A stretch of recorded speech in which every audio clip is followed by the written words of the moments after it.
Welcome to Lost Relation Chronicles. Dear listeners, we are trying this for the first time. Please let us know what you think about this new method of storytelling. If you like it, we will try to make more such videos. Now let's start the story. The rain fell in sheets, hammering the earth with a relentless rhythm as if the sky itself was in mourning. I stood there, frozen, as it all unfolded again.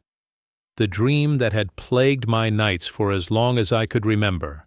My feet were rooted to the ground, the mud, thick and cold, pulling me deeper with every second through the curtain of rain. A figure emerged. The faint outline became clearer with each slow, deliberate step. The samurai, he was tall. His presence, oppressive. His movements fluid, yet calculated like the inevitability of death itself. The mask. He wore a grotesque fusion of a demon's grin, and hollow, soulless eyes gleamed wet in the dim light. His armor was battered, pitted with the marks of countless battles. But it wasn't the scars of combat that held my gaze. It was the katana in his hand.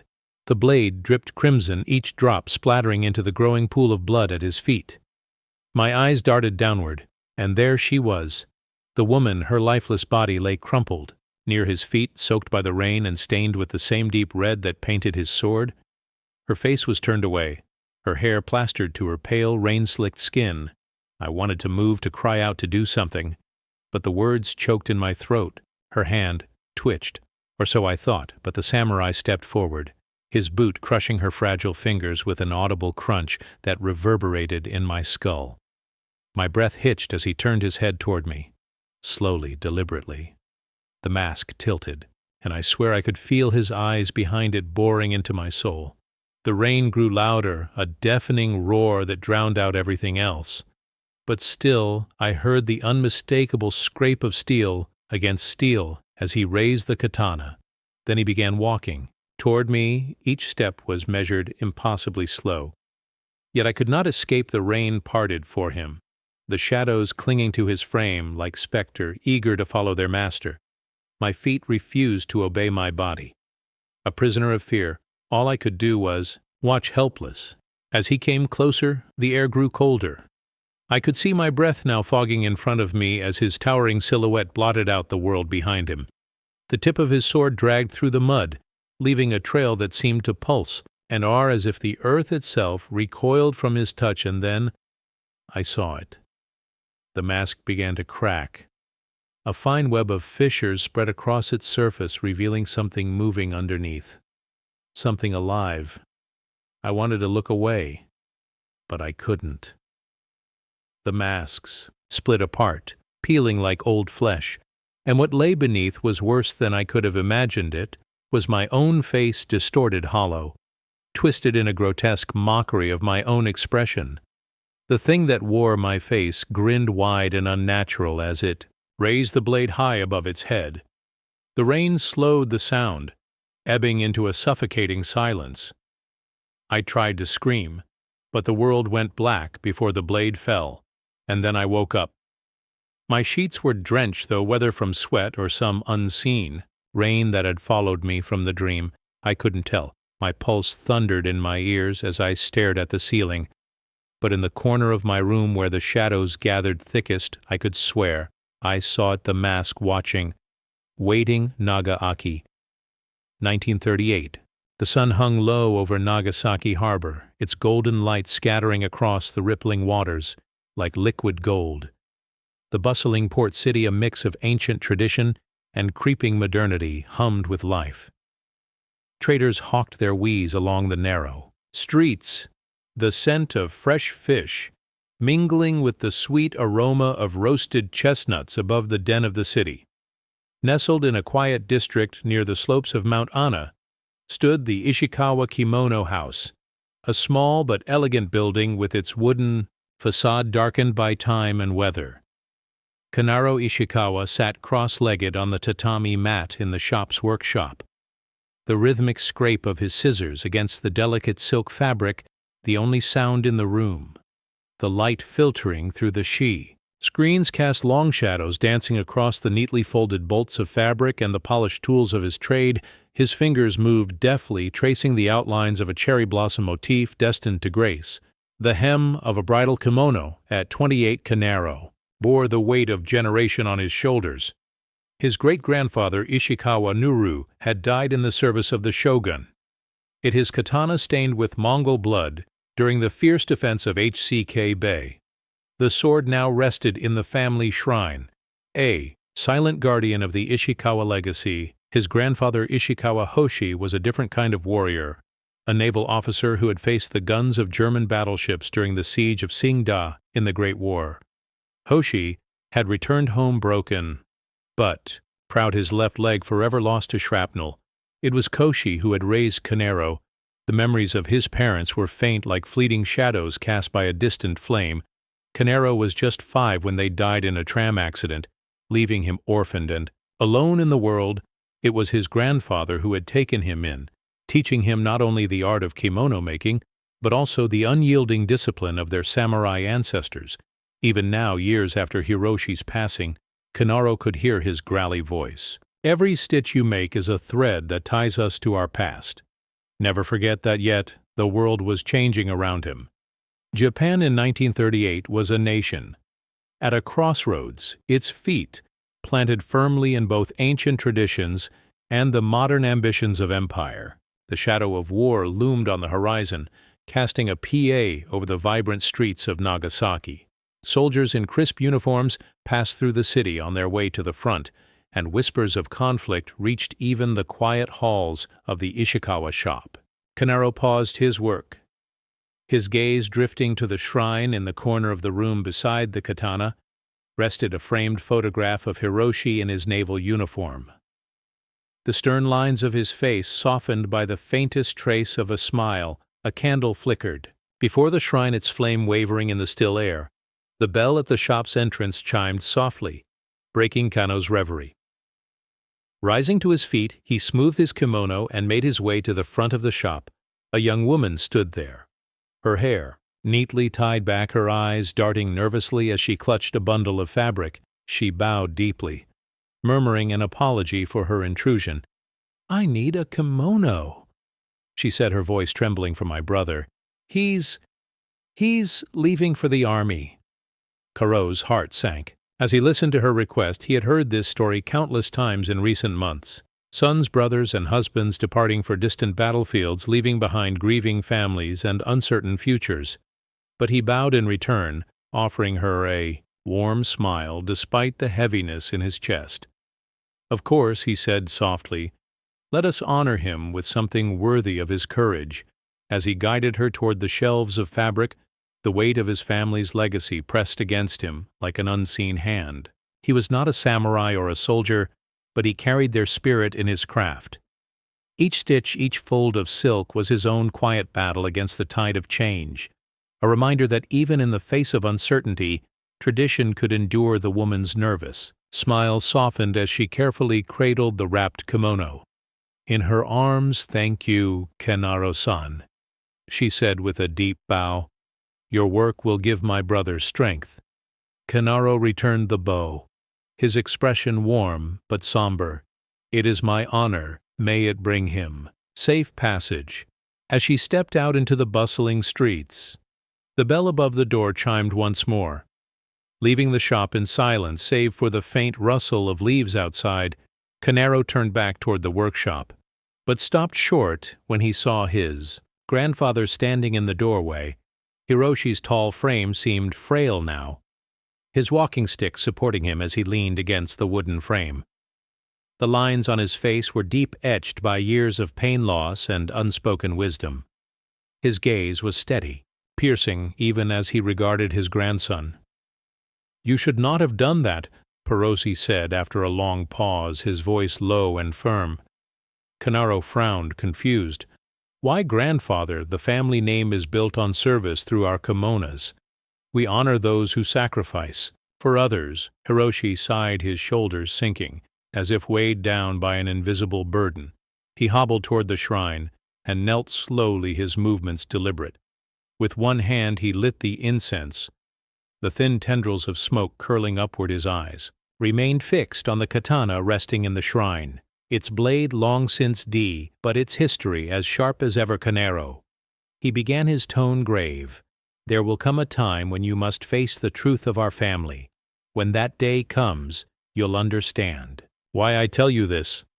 Now, do not marry. Do not bring children into this world. Let the Ishikawa name die with you. The words hit Canero, like a blow leaving him speechless.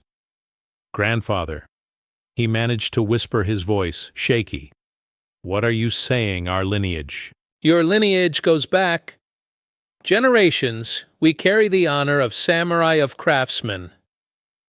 Why would you want it to end? Hoshi's expression hardened. His eyes clouded with memories too painful to voice because honor can be a curse. He said finally, his voice a whisper, all too heavy for any man to carry you, are young. You see our family's history as something beautiful, something noble, but you do not know the truth of it. Canero stepped forward, his frustration bubbling over. Then tell me, he demanded, you've always spoken in riddles, hiding the past behind a wall of silence. I know nothing of my parents beyond the accident that took them and my grandmother. Why is there not a single picture of her? What are you hiding? Grandfather, for the first time, Hoshi's face softened and a glimmer of sorrow passed through his eyes. He turned away, his hands trembling slightly as they rested on the shrine's edge. When the time comes, he said quietly, you will know it all, and when you do, you'll understand why I must ask this of you. The room fell silent, the weight of unspoken truths pressing down on them both. Canero wanted to push further to demand answers, but something in his grandfather's demeanor held him back. Hoshi looked smaller now, punched over as if trying to shield himself from a storm. Only he could see. I'm sorry, Canero, Hiroshi murmured, his voice barely audible. But some burdens are meant to be carried alone. Canero stood there, his fists clenched, his heart aching with frustration and confusion. He wanted to yell, to demand the answers he had been denied his entire life. But instead, he turned and left the room. Outside, the evening sky was awash with deep hues of orange and crimson, the setting sun casting long shadows over Nagasaki. As he gazed out at the city below, Canero felt the pull of his family's legacy and the weight of the secrets his grandfather refused to share. In the distance, the faint sound of a bell echoed through the streets, a haunting reminder that some truths, like the threads of a kimono, could only be revealed with time. Men make plans and fate come up with its own. A year later, the house felt colder than ever. The soft creak of the wooden floor beneath my feet echoed like a lament through the hallways I had walked since childhood. It was strange how even the most familiar places could feel alien when you knew you were about to leave them behind. I stood outside grandfather's room, my fists clenched at my sides, the weight of his disapproval bearing down on me. Behind that door was a man who had raised me, who had shaped me, yet whose words had driven a wedge between us so deep it felt irreparable. But I had made my choice. I was marrying Ko against his wishes, against his cryptic warnings, against the legacy he held so dear. I slid the shoy door opened slowly, its soft rasp breaking the heavy silence. Grandfather was seated in his usual place by the shrine, the faint glow of candlelight casting deep shadows across his face. He looked smaller than I remembered, as if my defiance had aged him overnight. The lines on his face were deeper, his eyes clouded, but they still bore the weight of his wisdom and grief.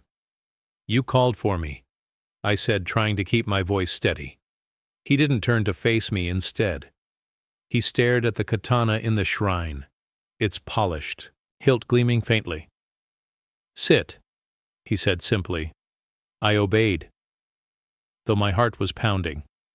I had expected another lecture, another plea for me to reconsider, but when he finally turned to look at me, his gaze wasn't angry. It was weary. You've made your decision. He said it wasn't a question. I have. My voice was firmer than I expected. I love her, grandfather. I cannot abandon Ko just because of your fears. Whatever burdens our family carries, they are mine to bear. Now a faint bitter smile tugged at the corners. Of his lips you speak like a man who knows the weight of what he carries. But you don't, Canero? Not yet. I opened my mouth to argue, but he raised a hand silencing me before you leave. There is something you must hear. It is not a story, not an explanation, but a warning. His voice grew quieter, and I had to lean closer to catch his words when the walls of your house seem to collapse on you, when your heart fills with venom and the woman you love feels like a stranger. Come back here. Come to this room, to this shrine, and you will understand why I asked you. Never to marry. The words hung heavy in the air between us.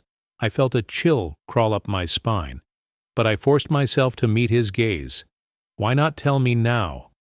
I asked, my frustration slipping into my voice. Why keep secrets when you know I'll be gone? He sighed deeply, his eyes drifting back to the katana. Because some truths must be lived. Canero, words alone cannot teach you their way. Wait. I rose to my feet, anger and confusion wearing within me. I'll prove you wrong, I said, my voice tight. I'll build a life with Ko, and I'll carry the Ishikawa name forward with pride. I'll show you that love isn't a curse. For the first time his expression softened, though it was tinged with profound sadness. I hope you do, he said quietly. But if I'm right, if the burden becomes too great, remember my words. He turned away his frail figure, seeming almost ghost-like in the flickering candlelight. I stood there for a moment longer, hoping he would say something, more something to explain the weight of his cryptic warning, but the silence stretched final and unyielding. I bowed deeply for what I knew would be the last time, and left the room as I crossed the threshold of the family home later that night. Ko waiting for me just beyond the gate. I felt both free and untethered. I had chosen love over legacy, the future over the past. Yet as I took her hand and we walked into the city's glow, my grandfather's words lingered in my mind like an echo. When the walls of your house seemed to collapse on you. Come back. I didn't understand them then. Not fully, but some part of me deep down feared the day I might. The morning of September 22nd, 1940 began like any other. The hum of life in Nagasaki, blending with the sounds of the bustling harbor, but by midday everything changed. The announcement crackled through the streets. On the loudspeakers, Japan had entered. The war in eye with Germany and Italy.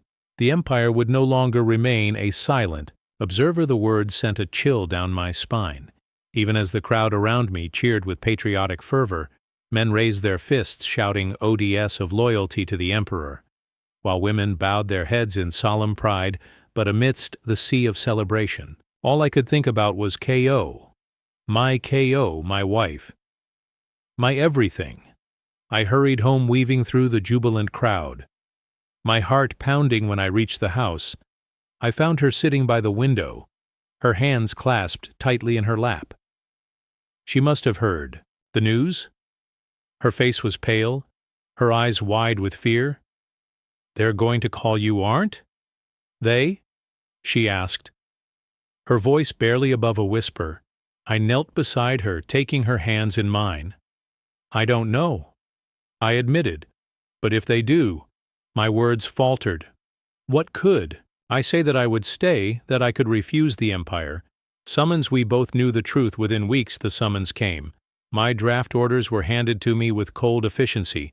The imperial seal stamped in bold red at the top. I was to report for duty. Immediately to join the growing campaign in Southeast Asia. The empire had its sights set on the Philippines, a vital strategic point in the Pacific. The day I left, Ku stood at the train station, her hands clutching the edge of her kimono as if it were the only thing keeping her grounded. She didn't cry, not in public, but the tremble in her voice as she bid me goodbye cut deeper than any blade ever could. Come back to me, Canero, she said, her voice breaking. Promise me. I will. I said, though, I wasn't sure if it was a promise I could keep. The day I left for the battlefield, my grandfather was there. I ran to him and bowed. You are finally a warrior. Before you go, I have something for you. He gave me a small box and said, open it once. You as We're back? How do you know I will be back? I am going on a war. He looked at me and smiled. You are in Ishikawa, the last of us. You cannot die until you want to die, before I could ask anything. He left.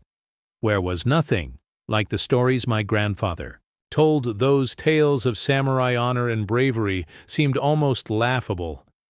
Now the reality was mudblood and the relentless cacophony of gunfire.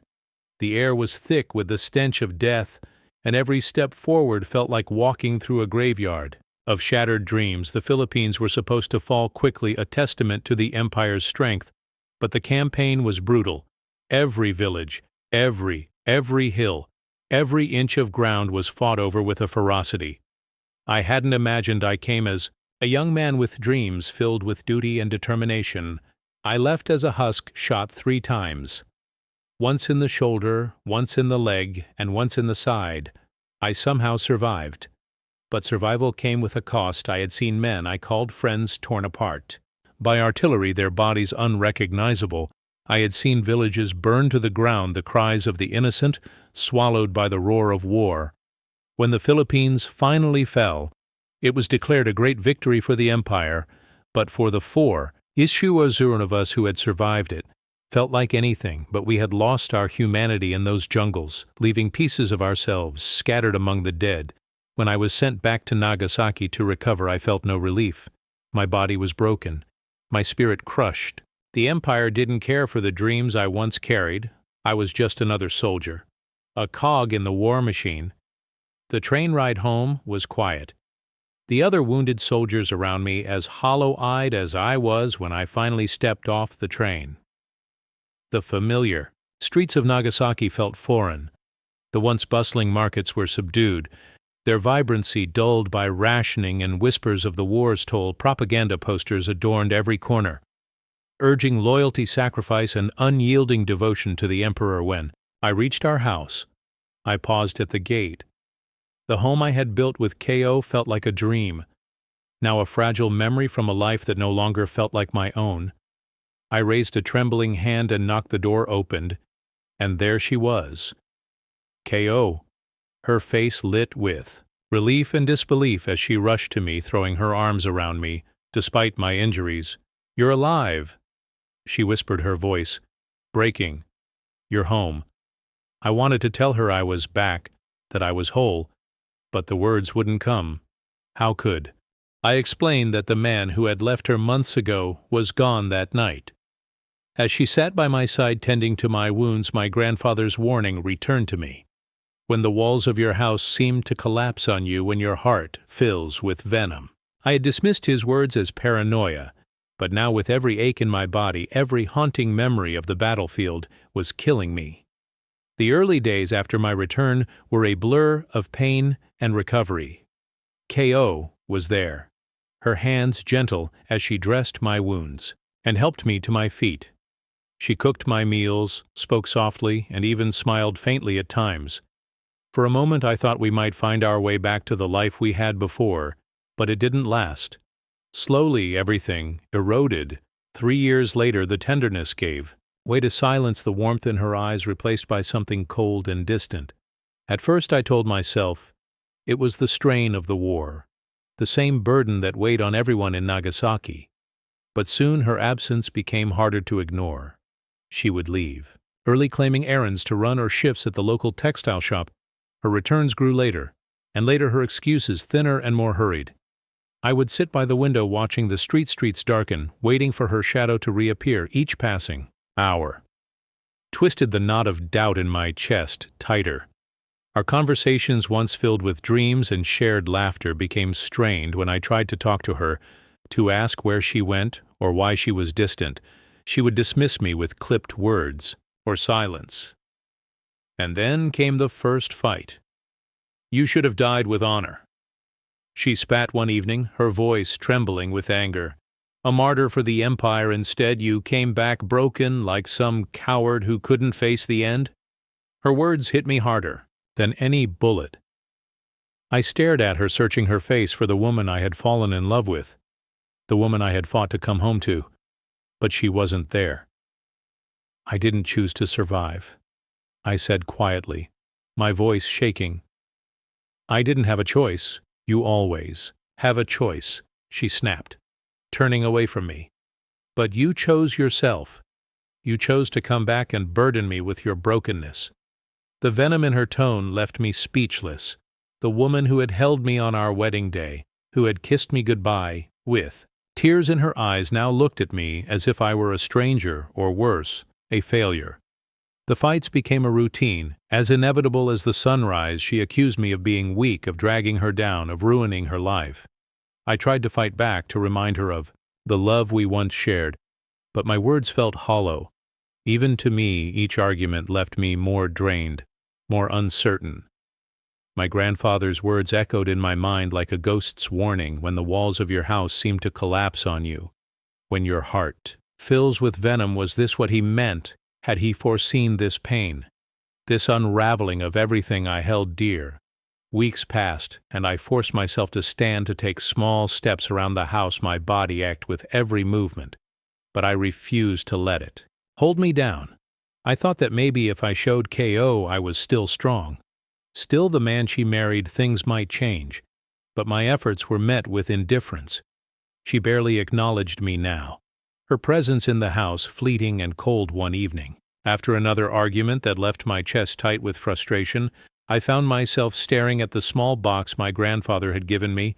Before I left, it sat untouched on the shelf, its weight heavy with the promise of answers I wasn't sure I wanted. I opened it slowly. My hands trembling. Inside was a single letter, written in my grandfather's sharp, deliberate hand. Canaro. My boy, if you are reading this, then the weight of the Ishikawa curse has found you. Come to the home alone, and I will tell you the truth.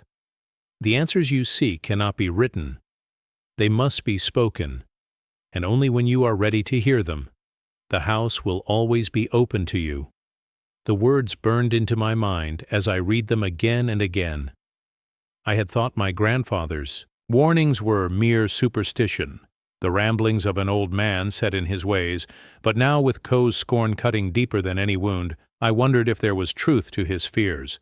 The walls of my house were indeed collapsing, and my heart brimmed with venom. Perhaps it was time to find out why the family home stood like a sentinel on the edge of the village, its walls weathered but sturdy, steeped in the weight of history. As I approached, memories flooded back, the scent of my grandfather's pipe smoke, the creak of the floorboards beneath my feet, and the stern but loving presence of the man who had raised me.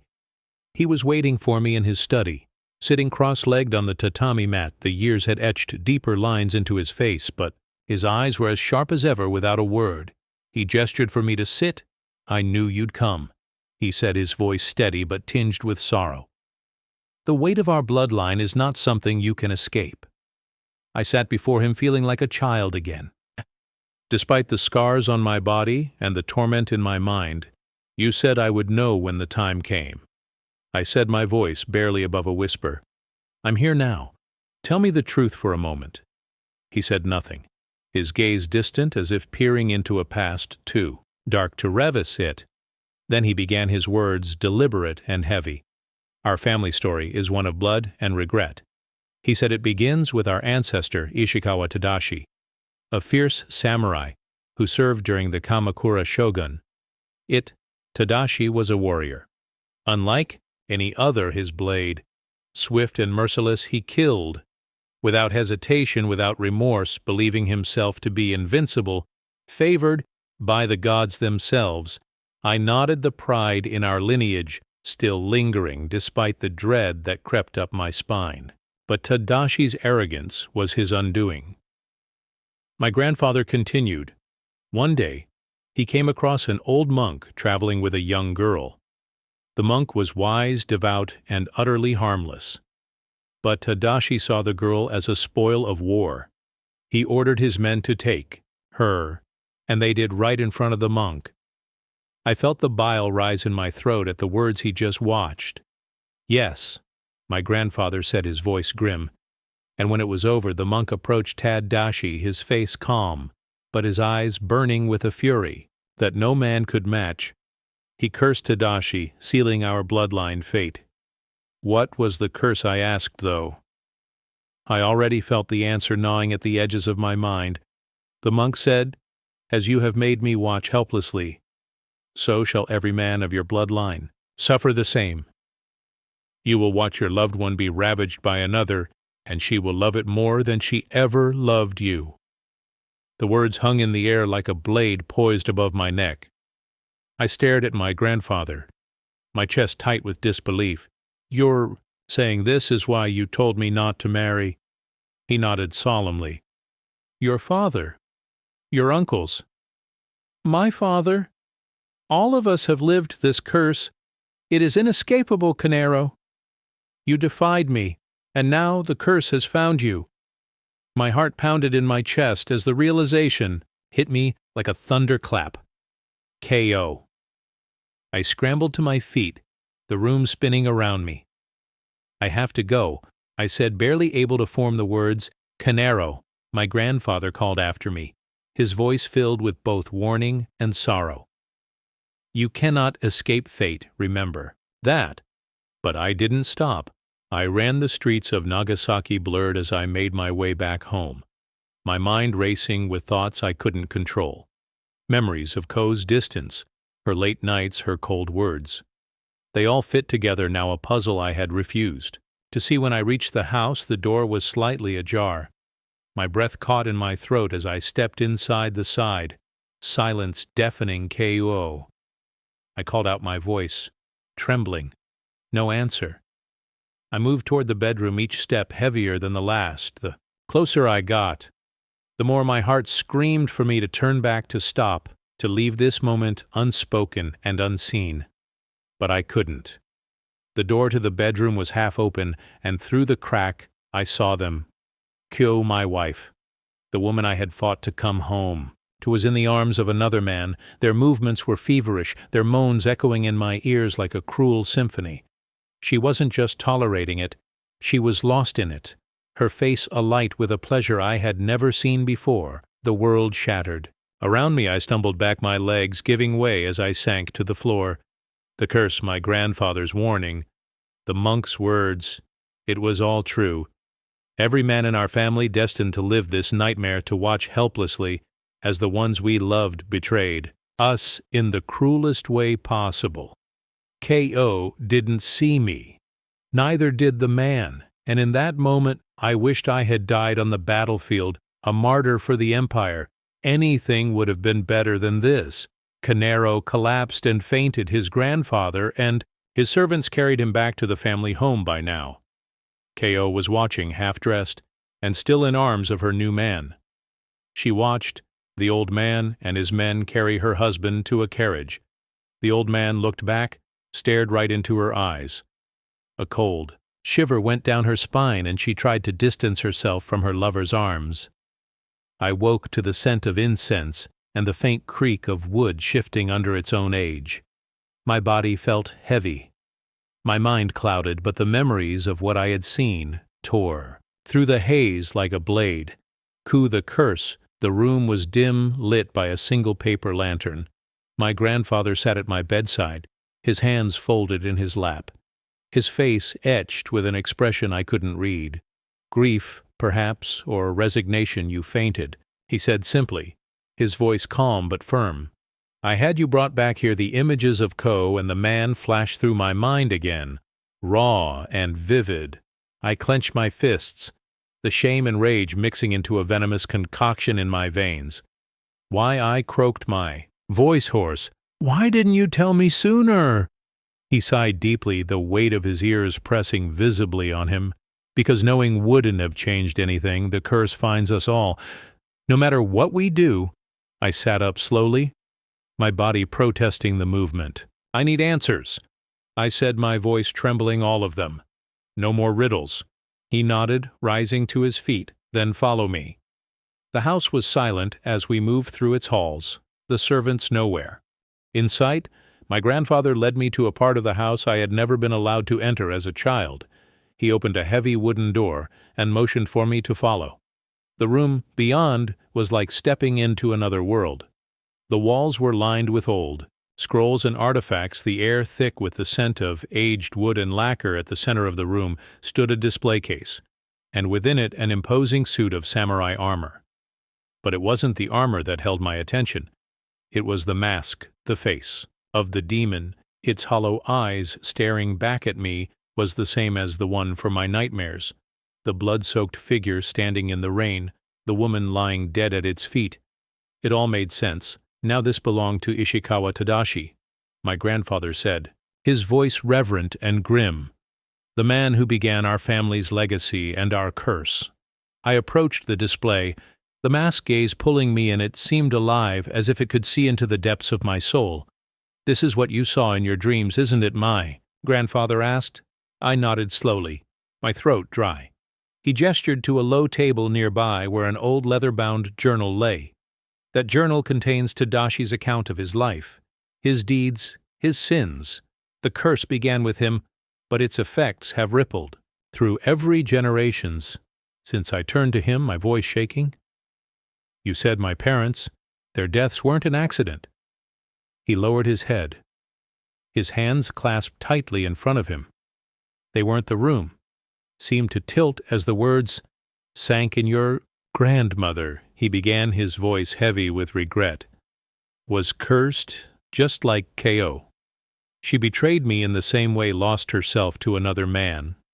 I couldn't bear it, so I killed her. The air left my lungs in a rush, and your father?" He continued. "He faced the same fate when he found your mother in the arms of another man. The curse consumed him. He killed her, then took his own life. We made it look like an accident to protect the family name, but the truth has always been here in this room." I staggered back, my legs threatening to give out beneath me, the weight of the curse, the generations of blood and sorrow. "It was too much. You should have told me," I said, my voice barely audible. "You should have warned me." "I tried," he said, his tone sharp. "I told you not to marry Kanaro. I beg you to let the bloodline die with you. But you wouldn't listen." I turned back to the armor and the mask, my mind racing. This wasn't just a family history. It was a legacy of suffering passed down like a twisted inheritance. "What do I do now?" I asked, my voice breaking. "How do I end this?" He looked at me with an expression I had never seen before. "Pity. There is no escape. Kanaro, the curse is in our blood. All you can do is decide how much of it you are willing to endure." Kanaro asked his grandfather to leave him alone. In the room had become my world for 2 days. I sat in the presence of my ancestors, sins, their shame, and their rage. The mask stared at me as if alive, a demon waiting to consume me. I drank, sparingly from the jar of water, my body still weak. But my mind was alight with clarity and purpose. On the morning of the second day, I rose, my hands moved with the certainty of someone long dead but newly awakened. Piece by piece, I donned the armor of Ishikawa, Tadashi, its weight pressing down on me like the burden of centuries. When I lifted the mask to my face, I felt as if I were no longer Kanaro, Ishikawa, but a vessel for something far greater and far darker.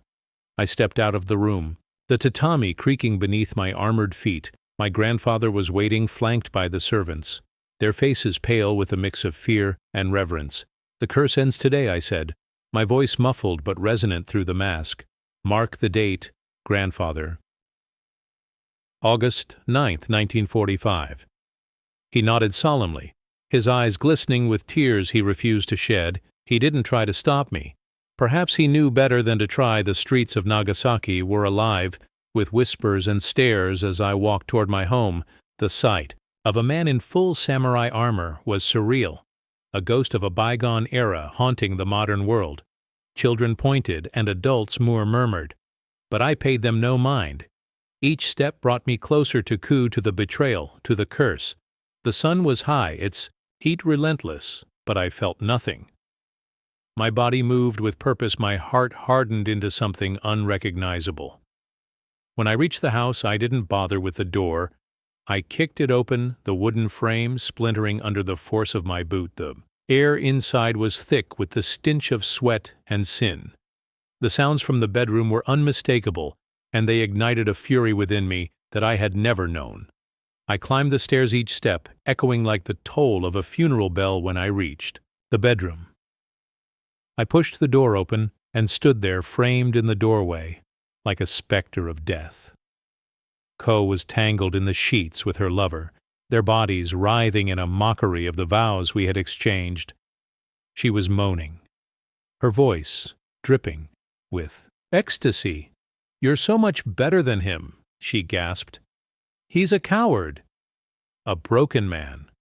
Her words turned into a scream as she looked up and saw me. The man beside her froze, his eyes wide with terror. As they locked onto the mask, he scrambled to get away, but the katana was already in my hand. With a single swift motion, the blade sliced through him, splitting him in two. Blood sprayed across the room, painting the walls, the sheets, and Ko herself.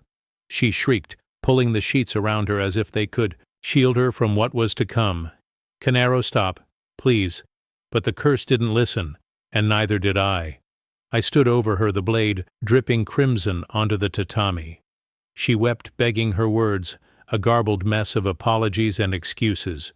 "You were my wife," I said, my voice hollow, "but you were never mine." I raised the katana, its edge gleaming, even through the blood, and brought it down in one swift move.